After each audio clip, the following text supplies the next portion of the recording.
Saya berasa kecewa apabila dimaklumkan bahawa kerajaan hari ini sedang menanggung beban hutang yang semakin besar. Rakan saya, Syaf Shukri, ada perincian data berkenaan dengan hutang isi rumah Malaysia yang dikatakan antara yang tertinggi di rantau ini. Syaf, benarkah fakta itu? Benar Zul, dan sekarang dapat anda saksikan ini merupakan data yang dikongsikan oleh Bank Negara Malaysia dan juga Jabatan Perangkaan Malaysia. Malaysia resmi bangkrut.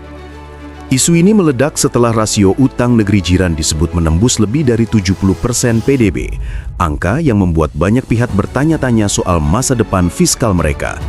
Di saat yang sama, Indonesia justru menjaga rasio utang di kisaran lebih aman dan mulai menunjukkan pemulihan lewat langkah tegas anti korupsi. Jika tren ini berlanjut, dampaknya bukan sekadar soal angka, tapi bisa mengubah peta kekuatan ekonomi Asia Tenggara. Lalu, siapa sebenarnya yang lebih siap menghadapi badai?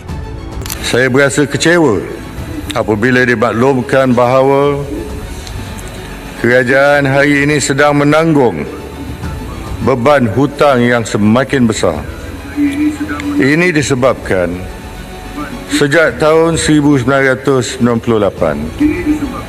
kerajaan sentiasa berada dalam kedudukan defisit kekal. Adakah beban ini akan kita tinggalkan untuk ditanggung oleh anak cucu kita nanti? Jawapannya adalah pada semua ahli-ahli Dewan di sini.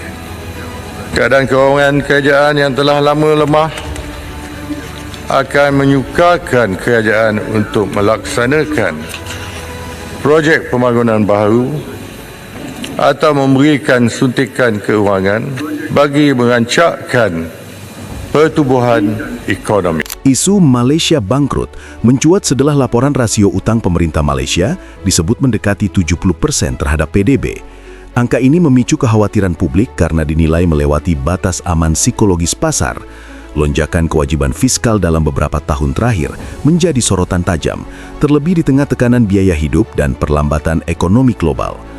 Tak hanya utang pemerintah, beban utang isi rumah di Malaysia juga dilaporkan meningkat signifikan. Pinjaman perumahan mendominasi, sementara harga properti terus naik lebih cepat dari pertumbuhan pendapatan. Ketimpangan ini memunculkan pertanyaan besar, seberapa kuat daya tahan ekonomi domestik jika tekanan eksternal kembali datang?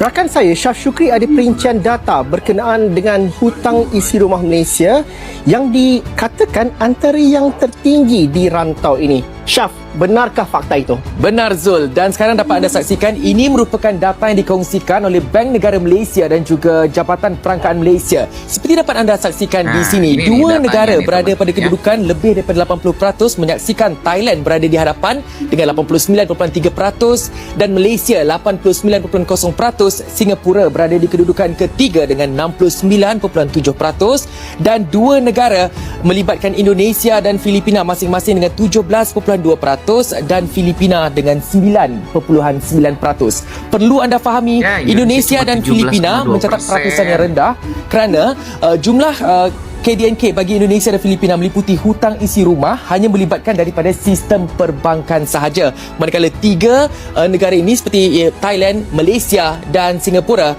merupakan meliputi hutang isi rumah daripada bank-bank dan juga institusi keuangan bukan bank. Situasi ini kontras dengan posisi Indonesia yang menjaga rasio utang di kisaran lebih terkendali. Meski nominal utang Indonesia besar, skalanya sebanding dengan ukuran ekonomi dan populasi. Stabilitas fiskal yang relatif terjaga memberi ruang gerak lebih fleksibel dalam menghadapi gejolak global. Di saat Malaysia dibayangi isu defisit berkepanjangan, Indonesia justru menonjolkan langkah penguatan fundamental, termasuk penindakan korupsi dan optimalisasi penerimaan negara. Narasi perbandingan ini kemudian berkembang liar di ruang publik, seolah membalik persepsi lama tentang siapa yang lebih kokoh secara ekonomi di kawasan.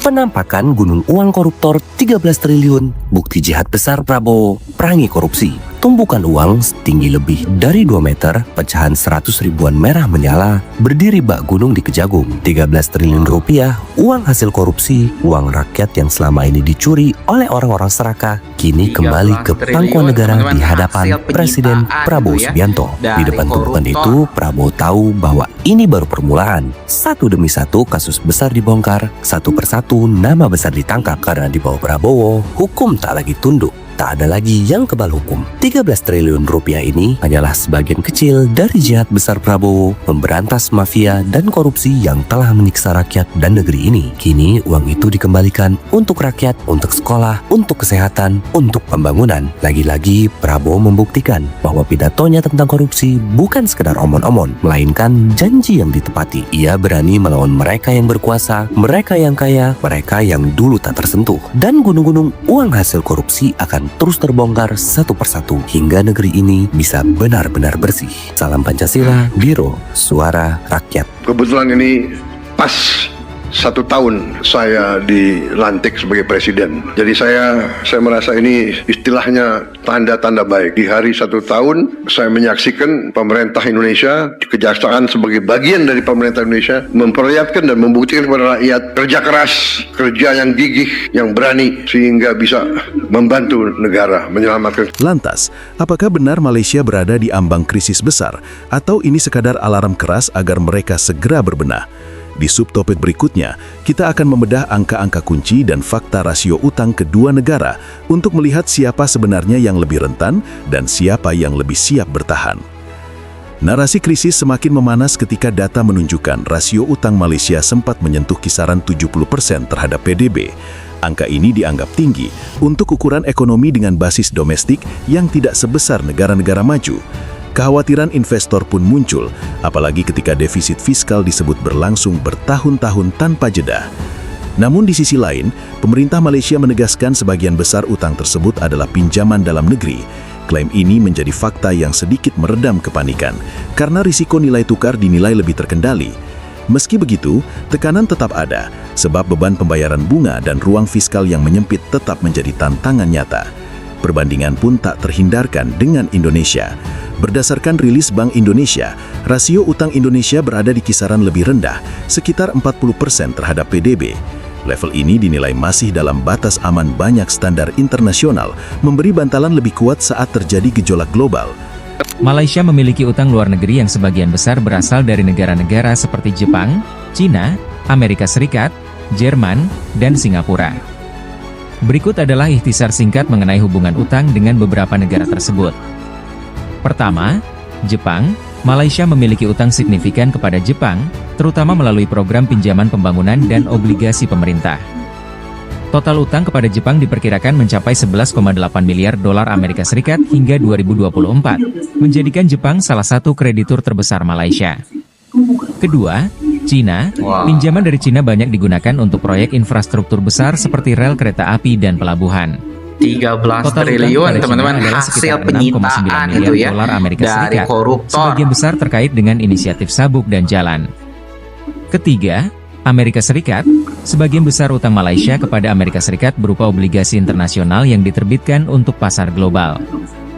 Jumlah total utang kepada Amerika Serikat diperkirakan mencapai 7 miliar dolar Amerika Serikat, tersebar dalam berbagai instrumen utang jangka panjang. Keempat, Jerman. Pinjaman dari Jerman sebagian besar difokuskan pada proyek energi hijau dan infrastruktur. Total utang Malaysia kepada Jerman adalah sekitar 2,5 miliar dolar Amerika Serikat, mendukung proyek berkelanjutan di Malaysia. Dan kelima, Singapura.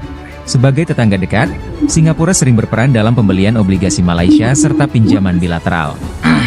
Total utang kepada Singapura mencapai sekitar 3,2 miliar dolar Amerika Serikat, mencerminkan hubungan ekonomi erat kedua negara. Secara keseluruhan, utang luar negeri Malaysia berjumlah 1 triliun 227,5 miliar ringgit Malaysia hingga pertengahan 2024, dengan 97,6% dalam denominasi ringgit untuk meminimalkan risiko falas. Data ini mencerminkan hubungan strategis Malaysia dengan negara-negara pemberi pinjaman utama untuk mendukung pembangunan nasional.